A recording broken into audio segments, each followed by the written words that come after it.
तो दोस्त आंवला क्लासेस यूट्यूब चैनल पर आप सभी का स्वागत है। आज की class process pollution control and industrial safety का पार्ट 3 से संबंधित रहने वाली है। जैसा कि हमने आपको बताया था, हम process control and industrial safety से संबंधित आपको केवल 5 ही क्लास कराएंगे, जिनमें हम उन महत्वपूर्ण प्रश्नों को कराएंगे जो कि अधिकतम पेपर में आने के चांस रहते हैं। तो आइए आज की क्लास को हम स्टार्ट करते हैं। आप क्लास को पूरा ज़रूर देखें, जिसमें फर्स्ट टॉपिक है आग के खतरे और उनकी रोकथाम।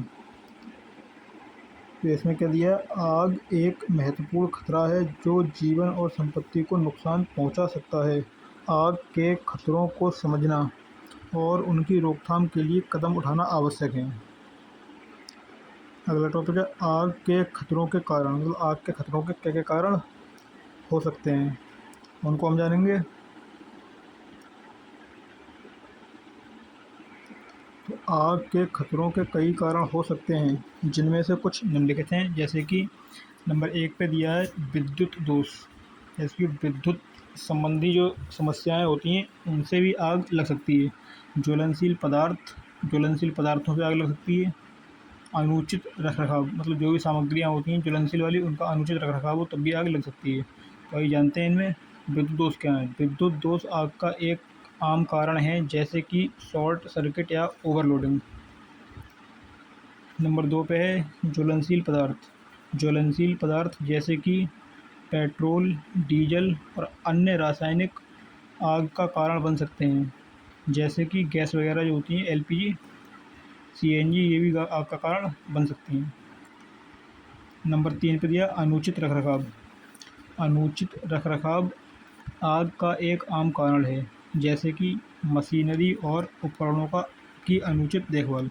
ये मशीनरी और उपकरणों की देखभाल नहीं करते हैं सही से, तो ये भी आग लगने का एक कारण बन सकते हैं। नंबर 4 पे है मानव त्रुटि। मानव त्रुटि आग का एक आम कारण है, जैसे कि लापरवाही या अनजाने में आग लगना। यदि हम ज्वलनशील पदार्थों के रखरखाव में हम लापरवाही बरतते हैं, तो ये आग लगने का एक मुख्य कारण हो सकता है। तो इसलिए हमें इस पे भी अच्छे ध्यान रखना चाहिए। आग की रोकथाम के उपाय टॉपिक है। आग की रोकथाम के उपाय, मतलब क्या क्या उपाय हो सकते हैं आग लगने की रोकथाम के लिए। तो आग की रोकथाम के लिए निम्नलिखित उपाय आवश्यक हैं। जैसे कि नंबर 1 है आग बुझाने के उपकरण। आग बुझाने के उपकरण आपको रखने चाहिए। नंबर 2 है विद्युत सुरक्षा। जो भी विद्युत संबंधी उपकरण हैं, उनकी हमें सुरक्षा अच्छे से करनी चाहिए। नंबर 3 पे है ज्वलनशील पदार्थों के सुरक्षित भंडारण। ज्वलनशील पदार्थ हैं, उनका अच्छे से नियंत्रण करना चाहिए और इनका भंडारण अच्छे से करना चाहिए। आग सुरक्षा प्रशिक्षण। आग बुझाने के लिए हमें प्रशिक्षण भी लेना चाहिए। पहला टॉपिक था आग बुझाने के उपकरण। आग बुझाने के उपकरण जैसे कि आग बुझाने वाले यंत्र और स्प्रिंकलर सिस्टम का उपयोग करना आवश्यक है। विद्युत सुरक्षा के उपाय जैसे कि विद्युत उपकरणों की नियमित जांच और रखरखाव करना आवश्यक है। नंबर 3 है ज्वलनशील पदार्थों का सुरक्षित भंडारण। ज्वलनशील पदार्थों का सुरक्षित भंडारण करना आवश्यक है। नंबर 4 पे आग सुरक्षा प्रशिक्षण। आग सुरक्षा प्रशिक्षण देना आवश्यक है, ताकि लोग आग के खतरों को समझ सकें और आग बुझाने के तरीकों को सीख सकें। नंबर 5 पे आएगा नियमित निरीक्षण। नियमित निरीक्षण करना आवश्यक है, ताकि आग के खतरों को पहचाना जा सके और उन्हें रोका जा सके। निष्कर्ष, इसका निष्कर्ष क्या निकलता है, तो आइए इसे जानते हैं। आग के खतरे एक महत्वपूर्ण खतरा है जो जीवन और संपत्ति के नुकसान पहुंचा सकता है, और जीवन और संपत्ति को नुकसान पहुंचा सकता है। आग की रोकथाम के लिए कदम उठाना आवश्यक है, जैसे कि आग बुझाने के उपकरणों का उपयोग करना, विद्युत सुरक्षा के उपाय करना और आग सुरक्षा प्रशिक्षण देना। ये सभी चीज़ जो है अनिवार्य हैं आग पर नियंत्रण पाने के लिए। अगला आपका महत्वपूर्ण टॉपिक है हरित क्षेत्र के विकास का महत्व। मतलब हमारे जीवन में या इस वातावरण में हरित क्षेत्र का विकास का क्या महत्व है, इसको जानते हैं। हरित क्षेत्र के विकास का महत्व हमारे पर्यावरण और जीवन के लिए बहुत ही अधिक है। हरित क्षेत्र न केवल हमारे शहरों को सुंदर बनाते हैं, बल्कि हमारे स्वास्थ्य और जीवन की गुणवत्ता में भी सुधार करते हैं।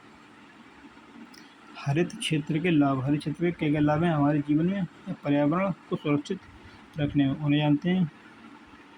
हरित क्षेत्र के कई लाभ हैं, जिनमें से कुछ निम्नलिखित हैं, जैसे कि वायु प्रदूषण कम करना। हरित क्षेत्र ज़्यादा होगा तो वायु प्रदूषण भी कम होगा। हरित क्षेत्र वायु प्रदूषण को कम करने में मदद करते हैं, क्योंकि पेड़ और पौधे वायु में मौजूद हानिकारक गैसों का अवशोषण करते हैं। नंबर 2 है जल संचयन। हरित क्षेत्र जल संचयन में मदद करते हैं, क्योंकि पेड़ और पौधे जल को अवशोषित करते हैं और उसे धरती में पहुंचाते हैं। जो भूमिगत जल है उसको ही बढ़ाते हैं। नंबर 3 पे जैव विविधता का संरक्षण। हरित क्षेत्र जैव विविधता का संरक्षण करने में मदद करते हैं, क्योंकि वे विभिन्न प्रकार के पौधों और जानवरों के लिए आवास प्रदान करते हैं। ये जैव विविधता के संरक्षण को भी बढ़ावा देते हैं। नंबर 4 पे शोर प्रदूषण कम करना, मतलब ध्वनि प्रदूषण को रोकते हैं ये। हरित क्षेत्र शोर प्रदूषण को कम करने में मदद करता है, क्योंकि पेड़ और पौधे ध्वनि तरंगों को अवशोषित कर लेते हैं, तो इसलिए भी ये आवश्यक है। हरित क्षेत्र के विकास के लिए क्या क्या कदम उठाए जाने चाहिए। हरित क्षेत्र के विकास के लिए निम्नलिखित कदम उठाए जा सकते हैं, जैसे नंबर 1 पे पेड़ लगाना, नंबर 2 पे पार्क और उद्यान बनाना, नंबर 3 पे हरित छतें बनाना, नंबर 4 पे सामुदायिक भागीदारी। नंबर 1 पे क्या पेड़ लगाना। पेड़ लगाना हरित क्षेत्र के विकास के लिए एक महत्वपूर्ण कदम है। पार्क और उद्यान बनाना। पार्क और उद्यान बनाना हरित क्षेत्र के विकास के लिए एक अच्छा तरीका है। हरित छतें बनाना। हरित छतें बनाना हरित क्षेत्र के विकास के लिए एक अच्छा तरीका है। हरित छतें बनाने से मतलब है कि अपने छतों पर ज़्यादा से ज़्यादा छोटे छोटे पेड़ पौधे वगैरह लगाना। सामुदायिक भागीदारी। सामुदायिक भागीदारी हरित क्षेत्र के विकास के लिए बहुत ही महत्वपूर्ण है। निष्कर्ष, इसका क्या निष्कर्ष निकलता है। हरित क्षेत्र के विकास का महत्व हमारे पर्यावरण और जीवन के लिए बहुत अधिक है। हरित क्षेत्र न केवल हमारे शहरों को सुंदर बनाते हैं, बल्कि वे हमारे स्वास्थ्य और जीवन की गुणवत्ता में भी सुधार करते हैं। हमें हरित क्षेत्र के विकास के लिए कदम उठाने चाहिए और सामुदायिक भागीदारी को बढ़ावा देना चाहिए। अगला टॉपिक देखते हैं। अगला टॉपिक है रसायनों के भंडारण के तरीके। हमारे केमिकल होते हैं, इनके भंडारण के तरीके, मतलब इनको स्टोर करने के क्या तरीके हो सकते हैं, उसे जानते हैं। रसायनों का भंडारण एक महत्वपूर्ण कार्य है, जो रसायनों के सुरक्षित उपयोग और संचालन के लिए आवश्यक है। रसायनों के भंडारण के लिए निम्नलिखित तरीके अपनाए जा सकते हैं, जैसे कि नंबर 1 पे दिया है रसायनों का वर्गीकरण। पहले आप रसायनों को वर्गीकृत करेंगे अलग अलग प्रकार के रसायनों में। रसायनों को उनके गुणों और खतरों के आधार पर वर्गीकृत करना आवश्यक, बांटना आवश्यक है। इससे रसायनों के भंडारण और उपयोग के लिए उपयुक्त तरीके अपनाए जा सकते हैं। यदि आप इन्हें वर्गीकृत कर लेते हैं तो इनके भंडारण और उपयोग के लिए कई तरीके अपनाए जा सकते हैं। नंबर 2 पर उचित भंडारण सुविधाएं। रसायनों के भंडारण के लिए उचित सुविधाएं होनी चाहिए। इसमें वेंटिलेशन, आग प्रतिरोधक सामग्री और रसायनों के रिसाव को रोकने के लिए उपयुक्त व्यवस्था शामिल होनी चाहिए, तभी हम भंडारण जो है कर सकते हैं रसायनों का अच्छे प्रकार से। नंबर 3 पे है लेबलिंग और संकेत। रसायनों के कंटेनरों पर उचित लेबलिंग और संकेत होने चाहिए। इससे रसायनों की पहचान और उनके खतरों के बारे में जानकारी मिल सकती है। नंबर 4 पे सुरक्षित उपकरण। हमें इसमें सुरक्षित उपकरणों का उपयोग करना चाहिए। रसायनों के भंडारण और उपयोग के दौरान सुरक्षा उपकरणों का उपयोग करना आवश्यक है। इसमें दस्ताने, गूगल्स और मास्क शामिल हो सकते हैं, जिससे कि किसी व्यक्ति को इससे हानि होने से बचाया जा सके। नंबर 5 पे है नियमित निरीक्षण।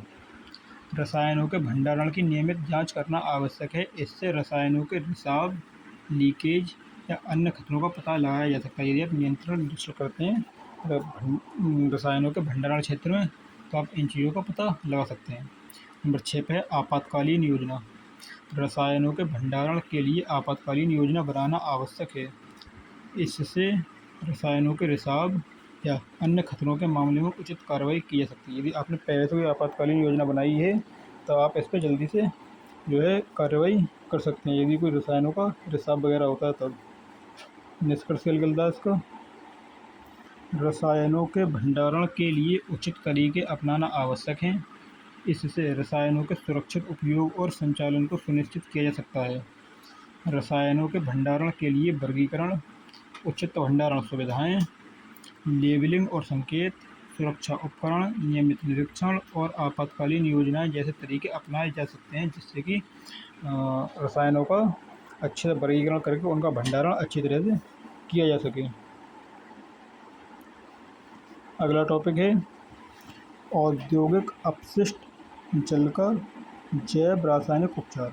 जो औद्योगिक अपशिष्ट जल होता है, जो प्रदूषण मतलब युक्त जल होता है, जो हमारी फैक्ट्री वगैरह से निकलता है, उसका जैव रासायनिक उपचार किस तरह से किया जा सकता है, उसके बारे में जानते हैं। औद्योगिक अपशिष्ट जल का जैव रासायनिक उपचार एक प्रभावी तरीका है जिससे जल प्रदूषण को कम किया जा सकता है। इस प्रक्रिया में जैविक और रासायनिक प्रक्रियाओं का उपयोग करके अपशिष्ट जल में मौजूद हानिकारक पदार्थों को नष्ट किया जाता है। जैव रासायनिक उपचार की प्रक्रिया क्या है, उसे समझते हैं। इसे क्या क्या स्टेप है। तो जैव रासायनिक उपचार की प्रक्रिया निम्नलिखित चरणों में शामिल है। जैसे कि नंबर 1 पर प्राथमिक उपचार। प्राथमिक उपचार क्या है? इस चरण में अपशिष्ट जल में मौजूद बड़े कणों और ठोस पदार्थों को अलग किया जाता है। जो कचरा वगैरह मिला देते हैं, तो इसको पहले अलग किया जाता है। नंबर 2 पे जैविक उपचार। जैविक उपचार इस चरण में जैविक प्रक्रियाओं का उपयोग करके अपशिष्ट जल में मौजूद हानिकारक पदार्थों को नष्ट किया जाता है। ऐसे पदार्थ जो छानकर अलग या नहीं किए जा सकते, उनको हम जैविक उपचार द्वारा नष्ट करते हैं। इसमें बैक्टीरिया और अन्य माइक्रोबियल एजेंटों का उपयोग किया जाता है। नंबर 3 पे है रासायनिक उपचार। हम करते हैं रासायनिक उपचार। जो अब भी अशुद्धियाँ रह गई हैं इन दोनों प्रक्रियाओं के बाद, वो रासायनिक उपचार से दूर की जाती हैं। इस चरण में रासायनिक प्रक्रियाओं का उपयोग करके अपशिष्ट जल में मौजूद हानिकारक पदार्थों को नष्ट किया जाता है।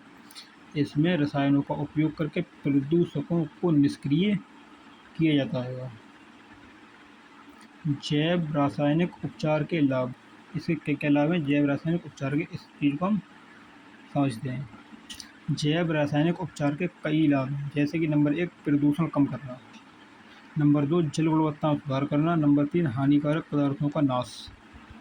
नंबर 1 प्रदूषण कम करना। जैव रासायनिक उपचार प्रदूषण को कम करने में मदद करता है, इसलिए हम जैव रासायनिक उपचार का प्रयोग करते हैं जल को स्वच्छ बनाने में। जल गुणवत्ता में सुधार। जैव रासायनिक उपचार जल गुणवत्ता में सुधार करने में मदद करता है। हानिकारक पदार्थों का नाश। जैव रासायनिक उपचार हानिकारक पदार्थों को नाश करने में मदद करता है। निष्कर्ष क्या निकलता है इसका? तो औद्योगिक अपशिष्ट जल का जैव रासायनिक उपचार एक प्रभावी तरीका है जिसमें जल प्रदूषण को कम किया जा सकता है। इस प्रक्रिया में जैविक और रासायनिक प्रक्रियाओं का उपयोग करके अपशिष्ट जल में मौजूद हानिकारक पदार्थों को नष्ट किया जाता है। जैव रासायनिक उपचार के कई लाभ हैं, जिनमें प्रदूषण कम करना, जल गुणवत्ता में सुधार करना, हानिकारक पदार्थों का नाश करना या फिर ख़त्म करना, नष्ट करना। तो आज की इस क्लास में हमने ये 4-5 महत्वपूर्ण टॉपिकों के बारे में बात की है। आपको इन सभी टॉपिकों को अच्छे तरीके से लिख करके प्रैक्टिस करनी है, और जो ये क्वेश्चन आते हैं पेपर में, तो आपको इसी प्रकार से टॉपिक बाई टॉपिक लिखना है, और आपको अच्छे से इसमें नंबर मिलेंगे। आपकी कोई बैक वगैरह नहीं लगेगी। तो इसलिए आप इन 5 क्लासों को ज़रूर देखें, और इनमें जो भी आपको कराया जा रहा है इसको अच्छे तरीके से लिख कर प्रैक्टिस करें, जिससे कि आपको pollution control and industrial safety जो सब्जेक्ट है आपका, इसमें कम से कम 30 से 35 नंबर तक इन्हीं 5 क्लासों से प्राप्त हो जाएंगे, केवल आप इन्हीं 5 क्लासों को देखते हैं तो। और आपके पास जो भी टाइम बचे उसमें आप और भी सिलेबस कर सकते हैं, लेकिन इन क्लासों को आपको ज़रूर करना है। ठीक है दोस्तों, आज की क्लास में इतना ही रखते हैं, मिलते हैं अगली क्लास में।